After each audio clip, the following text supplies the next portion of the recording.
Star Trek Picard season 2 episode 10। इससे पहले के सभी सीजन्स और एपिसोड के लिंक डिस्क्रिप्शन में हैं। अगर वो वीडियोस नहीं देखी हैं तो पहले उन्हें जाकर देखिए। एपिसोड शुरू होता है और हम देखते हैं कि पिकार्ड दो टीम बनाता है। एक टीम में टैलन और वो होते हैं और इस टीम का काम था रेने को सेफली स्पेस के अंदर पहुंचाना और उसके मिशन को सक्सेसफुल बनाना। और दूसरी टीम में रियोज, रफी और सेवन थे और इस टीम का काम था कि एडम की लैब में जाकर एडम को रेने के मिशन में प्रॉब्लम खड़ी करने से रोकना। अब एक तरफ तो टैलन ये फैसला करती है कि वो रेने से जाकर मिलेगी और उसे अपनी असलियत बताएगी और उसे ये बताएगी कि किस तरीके से वो बचपन से लेकर अब तक उसकी रक्षा करती आई है और फिर उसके बाद उसे सेफली स्पेस में भेजने में मदद करेगी। और अगर किसी भी तरीके से एडम रेने के रास्ते में आने की कोशिश करता है या प्रॉब्लम खड़ी करने की कोशिश करता है तो फिर वो रेने का रूप लेकर एडम को भटकाएगी। अब यहाँ पर हम देखते हैं कि पिकार्ड टैलन को अपनी जान जोखिम में डालने से रोकता है, क्योंकि पिकार्ड ये बात जानता था कि अगर टैलन रेने का रूप लेकर रेने को बचाने के लिए एडम के सामने जाएगी तो एडम टैलन को ही रेने समझकर उसको मार देगा। और इसी वजह से पिकार्ड टैलन को रेने का रूप लेने से मना कर रहा था। लेकिन टैलन पिकार्ड को समझाते हुए बोलती है कि पिकार्ड, तुम हर किसी को नहीं बचा सकते और न ही तुमने किसी की जान का ठेका लिया हुआ है और न ही लोगों की मौत के लिए तुम जिम्मेदार हो, न ही तुम अपनी मॉम की मौत के लिए जिम्मेदार थे और न ही तुम मेरी जिंदगी के लिए जिम्मेदार होगे। और अब इतना बोलने के बाद टैलन रेने के पास जाती है और उसे सब कुछ बता देती है। उसे यह बता देती है कि मैं बचपन से ही तुम्हें प्रोटेक्ट करती आ रही हूँ और जिस लॉकेट को तुम लकी मानती हो वो लॉकेट भी मैंने तुम्हें दिया था। ये लॉकेट मैंने तुम्हें तब दिया था जब तुम 10 साल की थी। अब इतना बोलने के बाद टैलन रेने को एडम के बारे में बताते हुए बोलती है कि एडम नाम का एक आदमी तुम्हें मारने आ रहा है, क्योंकि वो नहीं चाहता कि तुम यूरोपा मिशन को सक्सेसफुली कंप्लीट करो, तो इसलिए जल्दी से जल्दी शिप में चली जाओ, मैं उसे रोक लूंगी। अब इसके बाद एक तरफ तो हम देखते हैं कि रेने अपने शिप में चली जाती है, वहीं दूसरी तरफ टैलन रेने का रूप लेकर एडम को रोकने के लिए एडम के पास जाती है और उससे सामने से ही मदद मांगते हुए ड्रामा करते हुए बोलती है कि डॉक्टर एडम, एक महिला मेरे रूम के अंदर आकर मुझे बोल रही है कि वो स्पेस से आई है मुझे बचाने के लिए, लेकिन मुझे डर लग रहा है तो इसलिए आप मुझे उससे बचा लो। अब क्योंकि एडम को ये नहीं पता था कि जिससे वो बात कर रहा है वो रेने नहीं बल्कि टैलन है, तो इसीलिए वो रेने की मदद करने के बहाने उसे अपने साथ लेकर जाता है और उसकी बॉडी में एक ऐसा जहर लगा देता है जो स्किन से टच होते ही इंसान की जान लेना शुरू कर देता है। अब हम देखते हैं कि जहर लगने के बाद जहर की वजह से टैलन मरने वाली होती है और एडम टैलन को मरता हुआ छोड़कर वहां से चला जाता है। अब हम देखते हैं कि एडम के जाने के बाद पिकार्ड रेने को बिल्डिंग से बाहर ले आता है ताकि टैलन रेने को स्पेस में जाता हुआ देख सके। और अब हम देखते हैं कि फाइनली टैलन रेने को स्पेस में जाता हुआ देखकर बहुत ज्यादा खुश हो जाती है, क्योंकि फाइनली उसकी पूरी जिंदगी की मेहनत आज रंग ला रही थी। टैलन हमेशा से यही चाहती थी कि रेने ये बात जाने की उसकी रक्षा कोई परी या फिर कोई एंजल नहीं कर रहा, बल्कि उसकी रक्षा हमेशा से टैलन करती आ रही है। अब यहाँ पर मरती हुई टैलन पिकार्ड से बोलती है कि तुम्हारी वजह से आज मैं रेने से मिल पाई और तुम्हारी अपनी मॉम के ना बच पाने की गिल्ट की वजह से ही आज तक ना जाने तुमने कितने सारे प्लैनेट्स को बचाया है, मगर अब खुद को माफ कर दो वरना अरबों जिंदगी बचाने वाला खुद खत्म हो जाएगा। और अब इतना बोलने के बाद फाइनली टैलन मर जाती है। अब इसके बाद हम रियोज, रफी और सेवन को देखते हैं जो एडम की लैब के अंदर एडम को ना पाकर एडम की लैब के अंदर छानबीन करने लगते हैं और ये जानने की कोशिश करते हैं कि आखिर एडम का बैकअप प्लान क्या है रेने को रोकने के लिए। और अब थोड़ी बहुत छानबीन करने के बाद उन्हें 4 ड्रोन दिखाई देते हैं और ये ड्रोन प्रोग्राम थे रेने को स्पेस में जाने से रोकने के लिए। ये बैकअप प्लान था उस समय के लिए जब गलती से रेने स्पेसशिप के अंदर बैठकर स्पेस में जाने लगे, तो फिर फाइनली ये ड्रोन्स रेने के शिप से टकराकर रेने के शिप को उड़ा दें। अब हम देखते हैं कि ये तीनों मिलकर इन 4 ड्रोन्स के सिस्टम को हैक कर लेते हैं और फिर उसके बाद रियोज इन सारे ड्रोन्स को ब्लास्ट कर देता है और अब इन्हीं ड्रोन्स के ब्लास्ट होने के साथ ही एडम का मिशन पूरी तरीके से फेल हो जाता है। अब हम देखते हैं कि रेने को बचाने के बाद ये सारे वापस पिकार्ड के घर में आ जाते हैं और ये सोचने लगते हैं कि ये 2024 के अंदर ऐसी क्या जॉब करेंगे जो जॉब ये कर भी सकें और उससे पैसे भी कमा सकें ताकि अपना पेट पाल सकें। और ये सारी चीजें इसलिए सोच रहे थे क्योंकि जुराटी इनका शिप ले गई थी और वही एक आखिरी फ्यूचर टेक था इनके पास जिसकी मदद से ये लोग वापस अपने टाइमलाइन में और अपने समय में जा सकते थे। लेकिन अब शिप भी नहीं था तो इसीलिए ये लोग टाइम ट्रेवल भी नहीं कर सकते थे और इसीलिए ये लोग अब बैकअप प्लान सोच रहे थे। अब एक तरफ तो ये सारे सन 2024 के अंदर फंस चुके थे, वहीं दूसरी तरफ हम एडम को देखते हैं जो अपनी लैब से रेने के स्पेस मिशन को लाइव देखते हुए बहुत ज्यादा निराश हो गया था, बहुत ज्यादा गुस्से में आ गया था और इसी गुस्से के अंदर उसने अपनी पूरी लैब बर्बाद कर दी थी। लेकिन अभी तो एडम के साथ और भी बहुत कुछ बुरा होना बाकी था। और अब हम देखते हैं कि जब एडम न्यूज देख रहा होता है तभी अचानक से कोरी एडम के कंप्यूटर और उसके पूरे सर्वर को हैक कर लेती है और फिर उसके बाद वो अपने वीआर से ही एडम के पूरे सर्वर को कंट्रोल करके एडम के पूरे सर्वर को फॉर्मेट मार देती है। और अब पूरे सर्वर को फॉर्मेट मारने की वजह से एडम की पूरी जिंदगी भर की रिसर्च पूरी तरीके से बर्बाद हो गई थी। और अब ये सब देखकर एडम और ज्यादा गुस्से में आ जाता है, परेशान हो जाता है। अब हम देखते हैं कि कोरी के ऐसा करने के तुरंत बाद ही कोरी के टैब पर एक मैसेज आता है जिसमें लिखा होता है कि आगे क्या होगा ये जानने के लिए मुझसे आकर मिलो। और अब इस मैसेज के साथ नीचे एलए की एक लोकेशन का एड्रेस भी होता है। अब इसके बाद हम देखते हैं कि कोरी उस दिए गए एड्रेस पर जब पहुंचती है तो वहां पर उसकी मुलाकात एक आदमी से होती है जिसका नाम होता है वेस्ली क्रशर। ये आदमी एक टाइम ट्रेवलर होता है और ये कोरी को वॉचर यानी कि सुपरवाइजर बनने का ऑफर देता है। और अब क्योंकि कोरी की लाइफ में वैसे भी कुछ अच्छा चल नहीं रहा था तो इसीलिए वो वेस्ली के ऑफर को एक्सेप्ट कर लेती है और उसके साथ चली जाती है। अब एक तरफ तो हम देखते हैं कि कोरी की नई जिंदगी शुरू होने वाली थी। वहीं दूसरी तरफ हम एडम को देखते हैं जो अपने 1996 के पुराने इविल प्रोजेक्ट को शुरू करने का फैसला करता है जिसका नाम था प्रोजेक्ट खान। अब यहाँ मैं आपको बता दूं कि प्रोजेक्ट खान के जरिए एडम खान नाम के एक ऐसे आदमी को बनाता है जो पूरी दुनिया के 40 देशों पर कब्जा कर लेता है और इन 40 देशों का इकलौता डिक्टेटर बन जाता है। अब हम देखते हैं कि पिकार्ड अपने घर पर कल रात की गोलियों के निशान देखता है तो उसे अपने बचपन की एक बात याद आ जाती है जिसमें पिकार्ड को पता चलता है कि जब उसके पूर्वज वापस इस घर में रहने के लिए आए थे तो उन्हें इस घर के अंदर गोलियों के निशान मिले थे और उसी बात को याद करके पिकार्ड समझ जाता है कि वो सही फ्यूचर की तरफ बढ़ रहे हैं। और अब हम देखते हैं कि पिकार्ड समझ गया था कि पास्ट में जीना कोई सॉल्यूशन नहीं है और ना ही उसकी मॉम की मौत के लिए वो जिम्मेदार है, क्योंकि कुछ चीजें कुछ इवेंट ऐसे होते हैं जो होते ही हैं, उनका होने देना जरूरी है, उनको रोका नहीं जा सकता और ना ही उनको रोका जाना चाहिए। और अब पिकार्ड यहाँ ये भी समझ गया था कि वो हर किसी को नहीं बचा सकता। और अब जब पिकार्ड ये सब समझ जाता है तो फिर फाइनली वो अपने पास्ट को भुलाते हुए और खुद को माफ करते हुए अपनी मॉम के रूम की चाबी को वापस उसी जगह रख देता है जहाँ उसे फ्यूचर में वो चाबी मिलने वाली थी। एक पल के लिए तो पिकार्ड अपनी मॉम की जान बचाने के लिए उस चाबी को तोड़ने और फेंकने वाला था, लेकिन क्योंकि वो अब सब कुछ समझ गया था तो इसलिए वो फ्यूचर को बदलने की कोशिश नहीं करता। और अब जैसे ही पिकार्ड की को उसकी जगह वापस रख देता है और खुद को माफ करके पास्ट को भूल के आगे बढ़ने लगता है तो वैसे ही उसे क्यू की आवाज सुनाई देती है जो पिकार्ड से बोलता है कि बहुत खूब,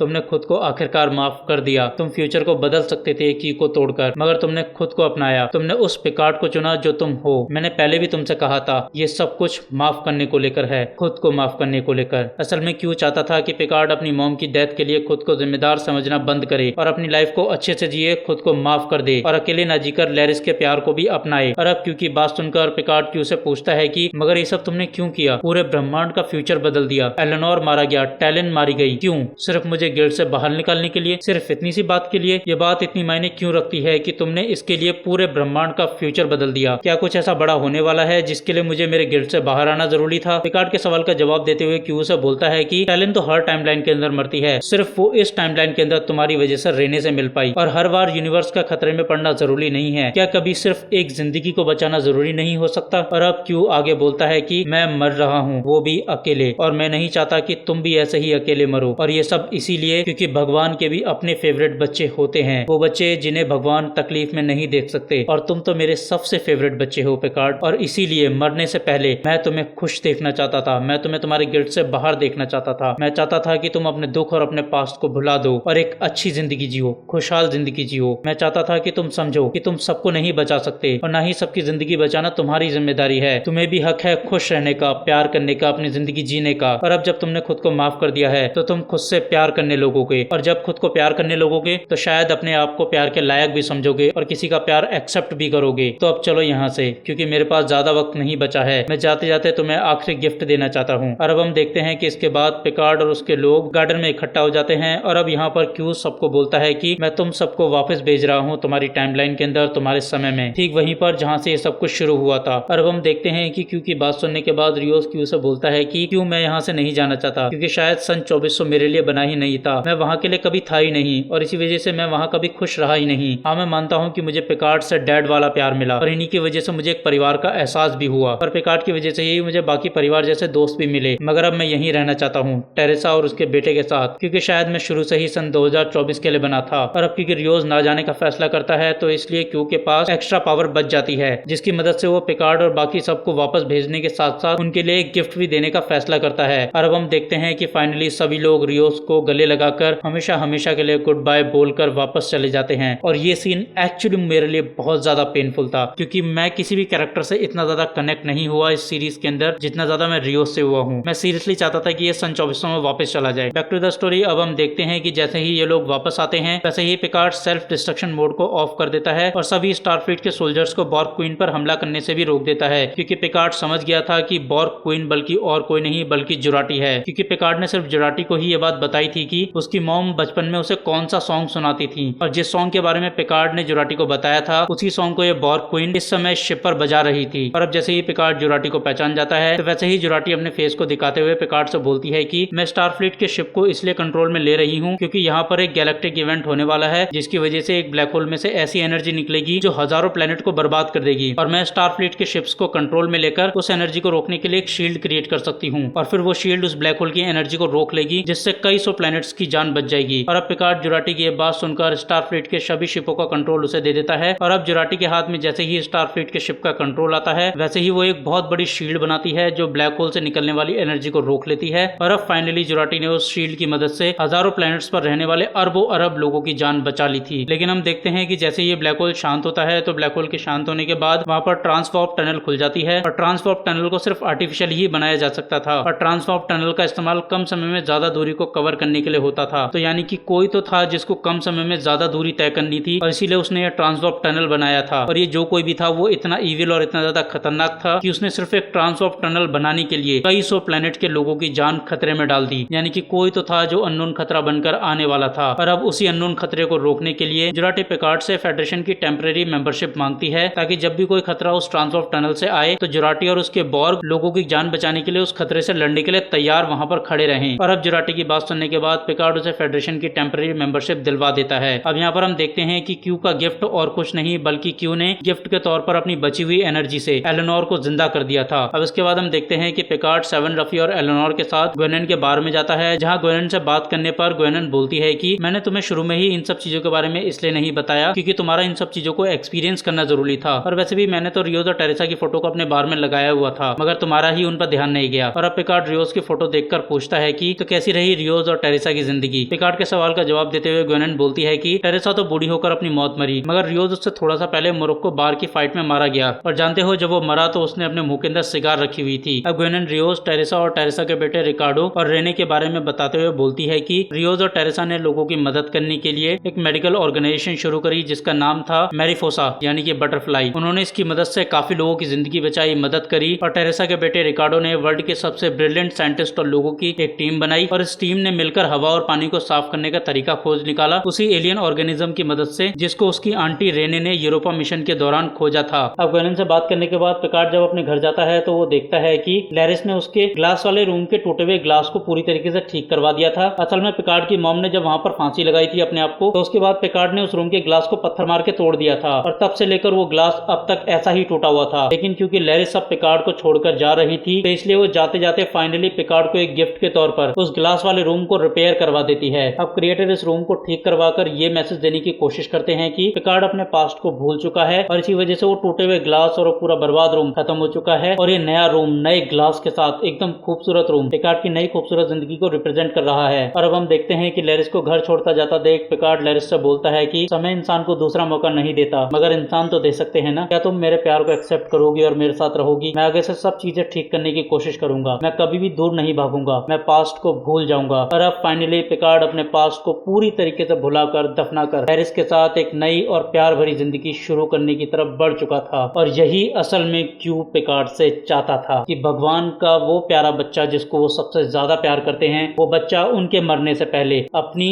अच्छी जिंदगी जीना शुरू करे। और अब फाइनली पिकार्ड ने सब कुछ ठीक कर दिया था, हर किसी को वो सब कुछ मिल चुका था जो जो उन्हें चाहिए था। रियोस को सच्चा प्यार मिल गया था 2024 के अंदर, रहने की वजह से रिकार्डो को हवा और पानी को साफ करने का तरीका मिल गया था जिसकी वजह से इंसानों को एक बेहतर जीवन जीने का मौका मिल गया था। रफी को 7 का साथ मिल गया था और साथ ही रफी को यह भी समझ आ गया था कि अपनी खुशी को दूसरों में ढूंढने से अच्छा है कि वो अपने आप में अपनी खुशी को ढूंढे। और पिकार्ड को अपने गिल्ट से छुटकारा मिल गया था और अपना सच्चा प्यार मिल गया था, वो प्यार जो उसके आसपास था और वो उसका हकदार भी था। और क्यू को अपने अंतिम समय में फाइनली अपने सबसे फेवरेट बच्चे की खुशी देखने को मिल गई थी। अब सब कुछ ठीक हो जाने के बाद फाइनली ये एपिसोड और ये सीजन खत्म हो जाता है। तो अगर आपको ये वीडियो पसंद आई हो तो इस वीडियो को ज्यादा से ज्यादा लाइक कीजिए, शेयर कीजिए और कमेंट करके बताइए कि आपको ये वीडियो कैसी लगी, अच्छी बुरी खराब जो भी आपके विचार हैं वो प्लीज मुझे कमेंट करके बताइए ताकि इस वीडियो को रीच मिल सके और मुझे पता चल सके कि मैं अपने काम को कैसे इंप्रूव कर सकता हूँ। तो कमेंट करना बिल्कुल मत भूलना, बार बार लगातार कमेंट करते जाओ, 10-10 कमेंट कर दो और चैनल को भी सब्सक्राइब करके बेल आइकन दबा लो ताकि इसी तरीके की और भी बेहतरीन वेब सीरीज को देख सको। और मैं मिलता हूँ आपको इसी तरीके की एक और बेहतरीन वेब सीरीज के साथ, तब तक के लिए देखते रहिए we explanation movie in Hindi.